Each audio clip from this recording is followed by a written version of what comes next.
if there's no ceasefire Friday, Republican leader in the Senate is going to put that sanctions bill to a vote finally? Well, look, I don't know what the Republican leader, John Thune, is going to do. I know Would you like him to? I'm an original co-sponsor of that sanctions bill.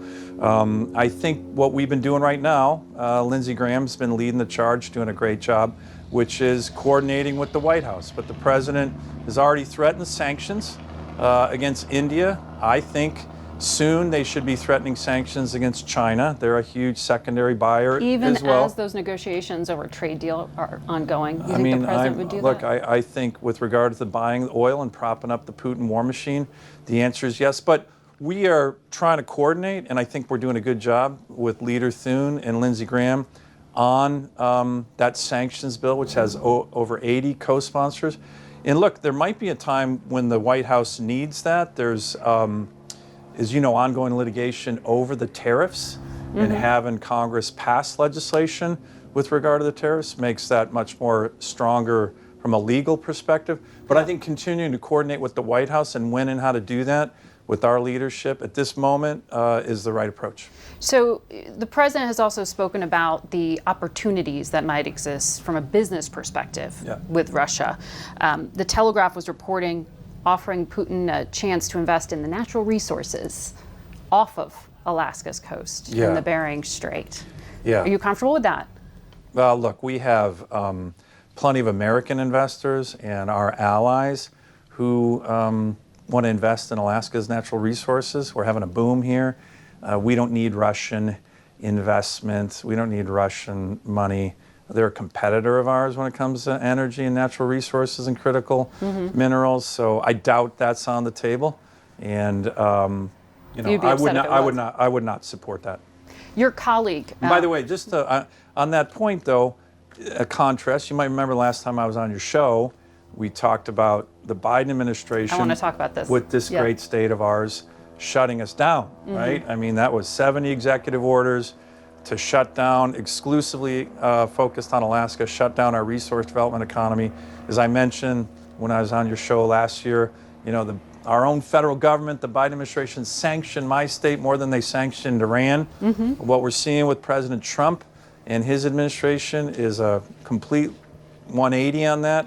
Unleashing Alaska's resource potential has been a huge focus of the president. Since day one, he literally issued an executive order on day one. So, we're getting a lot of support from this administration, great support on our economy, jobs, and resource development. It's a breath of fresh air relative to the Biden administration, and I think we're going to see continued focus on that from this White House. You've been pushing the Trump administration to invest in a project here. The state has a lot of fossil fuels, a lot of natural resources. The project's from the North Slope of Alaska, and it would bring natural gas, perhaps even to Asia, to Japan. Correct. President Trump announced it as a joint venture, but the FT is reporting no Asian partners have made an equity investment or entered supply contracts. What's the reality check? Where is this particular project? So this is the big Alaska LNG project that we've been working on for many, many years. It is a hugely strategic project. We have more natural gas on the North Slope than probably anywhere in the whole world. We've been working on a pipeline and an LNG facility right around here to ship that out. Alaska was the first place to ship LNG anywhere. We started exporting LNG to Japan in the late 1960s. So right now, the Trump administration, the president, and his cabinet have been pushing this project in their trade negotiation agreements. We've gotten great support from them. But it's not a done deal. It's not a done deal yet because we are, on the private sector side, we're working on what's called the FEED work, the front-end engineering and design. That's going to be done in a few months, and that's when we're going to go to these countries and go to the companies in Korea, in Japan, in Taiwan, all very interested, and say, hey, here are the offtake agreements we want you to sign. The president and his team have been working closely with the private sector on this, so we're making more progress on this, Margaret, than we've ever made before. This is going to be great for Alaskans, great for our military here, but as you mentioned, this is great for our Asian allies. The Koreans, the Japanese, some of whom are still getting Russian oil and gas. The Taiwanese are all very interested. I've been over these countries a number of times to press this project, but we've made more progress on this project with the Trump administration than we ever had. So I'm very bullish on this. And by the way, this will be a game changer, hugely strategic for our allies, for our military, for Alaskans. Estimates this would create about 20,000 jobs. This is a game changer strategically, and I'm really appreciative the president spends so much time pressing this project, and we've made good progress. So you mentioned how furious you were with the Biden administration for the executive actions they said they were taking to protect natural resources. They said land conservation was necessary and the indigenous population here really wanted it. You called it a lie. I did call it a lie. It was a lie. And you said it was national security suicide. Trump has already reversed this, but are you at all concerned that there are short-term benefits to your state financially, but longer-term, real damage to the environment here? No. Look, Alaska has an incredible record of being able to develop our resources and protect the environment. You walk around here, you see what a pristine, beautiful environment we have here. We love that more than the Biden administration, EPA, or President Biden himself did. We love that part of our state, but we know we need jobs, we need natural resource development, so we can do both. And here's the thing. I did call the President Biden out for lying because the entire North Slope of Alaska, the Inupiat community, across the board was against what the Biden administration did, which was lock up the entire National Petroleum Reserve of Alaska, which was set aside by Congress to develop our resources. And then he had the audacity to say, hey, I did this on behalf of the Native people. That was not true at all. It was outrage. President Trump has reversed all that. The One Big Beautiful Bill, when we talk about the energy component of that legislation, it's almost all unleashing Alaska. So we're really excited right now, but we have a great record of being able to do both, develop natural resources and protect the environment here, and that's what the people of Alaska want. So for activists or for those concerned about the damage here, you say they just don't know what they're talking about? Well, I say a couple of things. A, we have the highest standards on the environment any place in the world. I used to be the Commissioner of Natural Resources and Energy, in charge of that. There's no place on the planet that has higher standards on protecting the environment than us.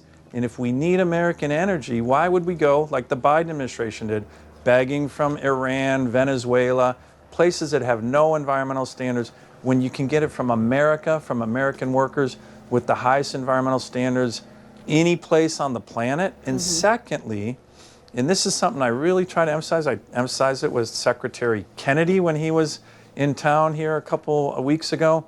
You know, when you have resource development, particularly in our rural communities, you see life expectancies increasing. On the North Slope of Alaska, when we started developing our resources, where most of the resources are, you had Inupiat native populations that had very low life expectancies.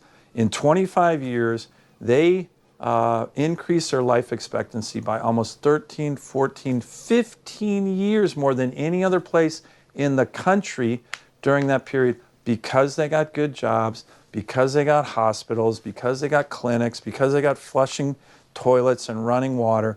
So when we're talking about resource development, it's not just the economy and jobs, it's people living longer in my state, and that's as important as it gets.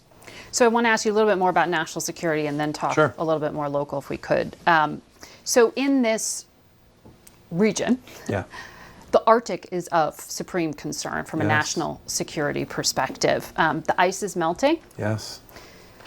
Majority of scientists attribute that to global warming, but the end result is there's a potential for an Arctic area for trade routes. Also tapping into the natural resources there. How does the United States gain an edge in dominating that?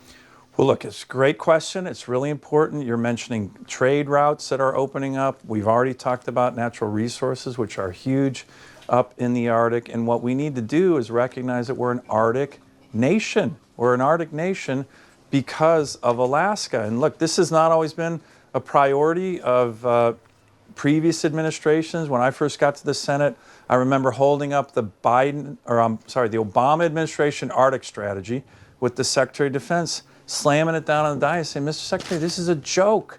We have a huge national interest in the Arctic that we need to protect. It's not some parochial issue for Alaska's senator. This is about national security up here. So they were trying, I remember back then, they were trying for more ice cutters, ice breakers, well, it's and finally all of that. Well, it's finally starting to happen. What we're doing up here, we're rebuilding our military. The One Big Beautiful Bill certainly does it. As I mentioned, you know, Alaska exudes military might. We're the cornerstone of missile defense, and we're going to be the cornerstone of the President's Golden Dome initiative. We are the hub of air combat power. You're seeing them flying over here. We have over 100 fifth-generation fighters based in Alaska. We have a brand new U.S. Army Airborne Division up here. So we are building out our military, which is great, but also building out our Arctic capabilities. Just 3 days ago, we commissioned finally an icebreaker in Juneau, Alaska. I saw that's going to be home ported in Alaska. Can you imagine that, Margaret? Putting an icebreaker where the ice is? Makes sense, but it's never happened until last Sunday. President Trump and his team have been a huge proponent of this. And again, in the One Big Beautiful Bill, one of the untold stories of that bill, $9 billion in it for icebreakers. Well, almost $26 billion investment in the Coast Guard, which is the biggest investment in the Coast Guard in American history by far. 16 icebreakers coming with that, 22 cutters, 40 helicopters, a bunch of shoreside infrastructure. A lot of that's going to be in Alaska to defend the Arctic. And we need to defend the Arctic because, as you and I have talked about, the Russians and the Chinese are in our waters and in our airspace all the time, including doing joint operations up here, which is unprecedented. I wanted to ask you about that because the war in Ukraine has hurt Russia's finances, made it more dependent on Beijing, including when it comes to exploring up and around the Arctic. They had a joint bomber task force. Correct. Come here, pretty darn close. Oh, they were in our ADIZ, as we call it. The Air Defense Identification Zone. Correct. So are you concerned this actually becomes a flashpoint? I think this is already becoming a flashpoint. I mean, the number of times that the Russians and Chinese are doing joint strategic bomber task forces in our airspace and joint naval task forces in our EEZ, in our waters. In the economic zone. Yes. That's happening on a regular basis now. That's unprecedented. They don't do joint operations anywhere else on America's borders, that's for sure. So again, it's the reason we need to build up not just our military forces, but our infrastructure. And the One Big Beautiful Bill, I got a provision in to start reopening the ADAC Navy military base. It was out on the Aleutian Island chain. We're going to get a strategic Arctic port built in Nome, Alaska, and western Alaska. So we need the infrastructure to project power, and we are getting that from this administration and the Congress. A lot of this is bipartisan. Well, the Republican chair of the Armed Services Committee and the Appropriations Committee says there is far more needed for the U.S. military than what has been provided by the White House in their budget. Again, $150 billion in the One Big Beautiful Bill, $25 billion for the Coast Guard, which is part of our military. But I want to, I'm someone who is a strong advocate for a strong military, particularly up here. And we need to do more, and we certainly need to keep it above 3% of GDP and growing towards 4 or 5% of GDP. It's a dangerous world right now. But this One Big Beautiful Bill, the Budget Reconciliation Bill, does a lot for our military right now on urgent needs. Shipbuilding, as you and I have talked about. Our Navy, our ability to build ships is completely atrophied. Weapons and ammo systems, the Golden Dome. There's a lot in this One Big Beautiful Bill that... Do you know what that is? Oh. Have they actually briefed the Senate Armed Services Committee? I know you have your own proposal, but has the Pentagon told you what the Golden Dome is? Right. I mean, I've been working on this with the Pentagon. This is missile defense that is layered missile defense. So what that means is, right here, like I said, you have the ground-based missile interceptors in Alaska. You have all the radar systems in Alaska that protect the whole country in terms of ballistic missiles. We have new threats. We have hypersonics. We have drones. We have, even we've seen it here in Alaska, spy balloons. What we need to do is upgrade the system with what's called a layered defense. Not just the ground-based system here, but you work it more with different systems, Aegis Ashore, THAAD, and then including space-based systems, both for tracking and intercepting, and you do that with an open architecture in terms of software to integrate those systems. So I am very familiar with what the Golden Dome is doing, and I'm leading the effort in the Senate on it. And by the way, my state is the cornerstone of all the missile defense right now, and will continue to be so. When you're talking about the one big beautiful bill, the tax and spend bill. You smile every time you say that. The Republican tax and spend bill that just passed. Alaska got a lot of special treatment. Alaska did very well. And your colleague, Senator Lisa Murkowski, acknowledged that. She said the bill wasn't good enough for the rest of the nation. You said you had a dark night of the soul at one point. Yeah, I did. You almost didn't vote for this. No, I had a dark night of the soul because I'd been working on a provision in that bill. The Medicaid costs paid for by the federal government. The Medicaid, you didn't think were sufficient. FMAP, as we call it. Yes. Right. And that had the support of the White House, support of all the Republicans, something I've been working on for almost 10 years. Alaska gets a very low match in terms of Medicaid, one of the lowest in the country, which I think makes no sense. So this changes the formula to help states like mine that have very high health care costs. So that was in the bill, and Chuck Schumer and the Senate Democrats literally challenged every single good provision in that bill dealing with Alaska. And I mean every provision. Schumer definitely made himself clear that he was the anti-Alaska senator in the Senate. Everything, we fought him. We beat him back on almost everything. They won. Chuck Schumer stripped out a Medicaid increase for Alaska. It was tough on me because I've been working on that for a long time. We pivoted. We got the Rural Health Care Transformation Fund. You got exemptions for Alaska Natives for new Medicaid and SNAP or food stamps. Work requirements waived for Indigenous people. Alaska gets a larger share of rural hospital funds. Why shouldn't people living in other states get those same considerations? Well, we have unique challenges up here. Come on up to Alaska. Or it was a tight vote. What's that? And it was a tight vote.